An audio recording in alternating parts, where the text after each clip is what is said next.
Welcome to Allan Reports TV. I'm your host, Allan Labucan from allanreports.com.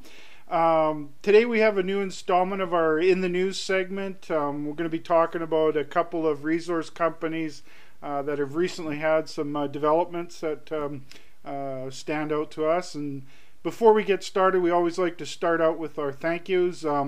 We use youtube.com and ustream.tv to produce and broadcast these shows and have them make them available for you to watch at your leisure. They're great websites to anybody interested in doing online shows, and we highly recommend them. If you look above me, you'll notice that there's a link to our YouTube and Ustream channels. Later on, I'm going to talk about some companies that had been featured in past shows, and you just go on those links and to the dates I'll mention later, and that's where you'll find those shows. In addition, if you're watching this show on our website at allanreports.com, you'll notice to the left and to the right of me that there's banners. Those banner sponsors are really important in us being able to do these shows, and so I want to thank them. And if you're interested in doing some homework on those companies, just click on the banners. That'll take you to their websites, and that's a great place to start your homework. They're all full of a lot of information there that'll help you understand these companies. And of course, to you, the viewers, if you didn't show up, we wouldn't have a reason to do the show, so thank you very much for tuning in. As I mentioned, we've got two resource companies to talk about today. One of them is involved with copper and the other is in gold. They both the companies had a few news releases out since we last talked about them on the shows, and so got a lot to deal with. We'll get right to it. The first company today is Capstone Mining Corp. On the disclosure, we're not shareholders of the company. Their past coverage of them was they're a featured company in our Allan Reports email newsletter. We started coverage of them on March the 31st, 2009. That was our 23rd edition. If you want to find that report, just look above me. You'll see a report button on our website, and in there we have all of our past reports, including that 23rd edition. Just click on that, and you can either print it off or read it online. We also had them on our Ustream channel on August the 25th and September the 16th.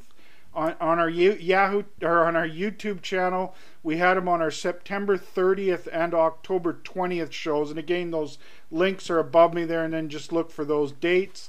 On today's, since we last talked about them, on our show, they had 3 news releases out since October 20th that stood out to us, and so we're going to deal with those. I'm on their website now, and if you go to their news section, we're looking for the 2010 news releases.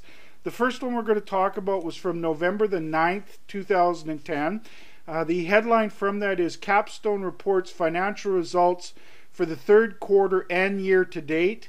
The subheadline is cash flow from operations of US $26.7 million in Q3 2010, ending period with in cash equivalents and investments of US $200 million. Then they have all the key details overview, talking about their net earnings and all the key details. The thing that stood out from this is if you look at their quarter over quarter that ended in September 30th, 2009 and then September 30th of 2010, there's quite a significant increase in their gross sales from 79 million to 91 million, and so they're upping their revenue quite nicely. There's a quote in the news release from Darren Pilot talking about the quarterly report. Later on, they have some highlights, and the key highlight that stood out the most to me when reading this news release was they talked about having reduced their forward sales of copper. I understand why they had to do this. It was important in their covering their development costs for their Minto mine, that they had to enter into these forward sales, but now they're reducing that quite dramatically. It looks like they moved it down about 40%. They're now only at about 24 million pounds, which only represents a small amount of their annual production. So it doesn't look like it's going to be too much longer, and those forward sales will be completely done, and then they can enjoy the strong pricing of copper that's significantly above their forward sales. So we're looking forward to that. The next news release that we're looking for was from November the 17th, and in that one they had a batch of assay results out. The headline from that November 17th news release is Capstone reports additional high-grade copper zinc intercepts from Cucho project. The subheadline is hole KC10-202 intercepts 6.2% copper, 11.7% zinc, 1.1 grams per ton of gold, and 68.5 grams per ton of silver over 10.2 meters. So a really nice hole there. Then in the press release, they talk about how this drilling was focused on recommendations from a previously released preliminary economic assessment. They've got a table with the various different drill holes showing these very good intersections of high-grade copper, zinc, and with some gold and silver as well that is beneficial. You got a good quote from Stephen Quinn, the president, in there, and then they have some details on the drilling and drill hole plan maps and whatnot, and you can find that on their website. The next news release that stood out to us was just recently on November 23rd, yesterday. They had another news release out. In that one, Capstone reports significant copper-gold intercepts at Wildfire Copper Keel Minto Mine. Hole 10 SWC 686 intercepts 2% copper and 0.7 grams per ton gold over 15.4 meters at Wildfire.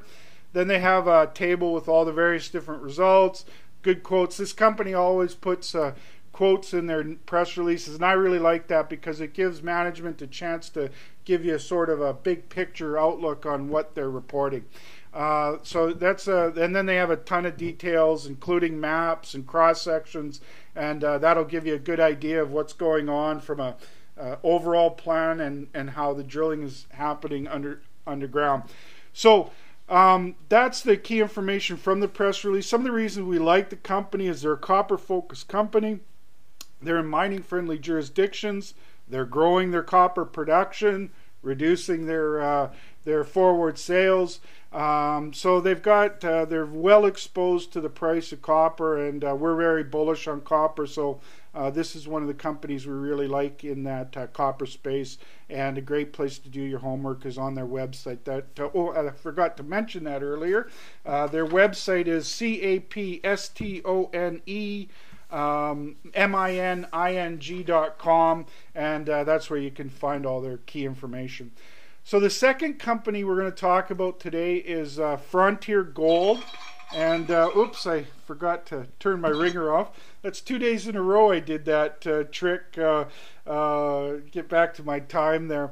So yeah, Fronteer Gold, on the disclosure, we're not shareholders of the company. Their past coverage, we had Fronteer on 3 of our old radio shows. And then we had them on our Ustream channel on August the 12th and September the 9th. And then on our YouTube channel on October the 5th and November the 2nd. Just look above me there for those links. Their website is fronteergold.com. They had 3 press releases out. Go into the news section. The first one we're looking for is on November the 5th. November the 8th.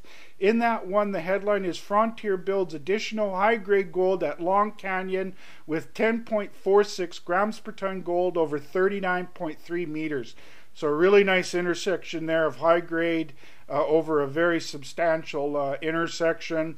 Later in the press release, they have a good batch of 6 drill holes, and they give you the details on all those drill holes. Not going to go into them all, but all very good intersections with quite high grades as well. And then they've got more details about the drill program, what they worked on, where they're focused, and on that drilling. And so that one you can find on their website. Then shortly after that one, on the next one we're looking for is November the 12th. In that one is the headline is Frontier Gold reports third quarter financial results and advancement of our key Nevada gold projects. They've got a lot of really great details on how they're progressing with all of their key projects in Nevada. So there's some really good details in there. Another key thing that they announced is that they've completed the acquisition of AUEX Ventures. For our subscribers, you probably heard that name before. It's one of the featured companies from our reports that we got involved or started featuring early and wrote it out while they were now having been taken over by Fronteer, and I think that puts Fronteer in a really great position for growth ahead.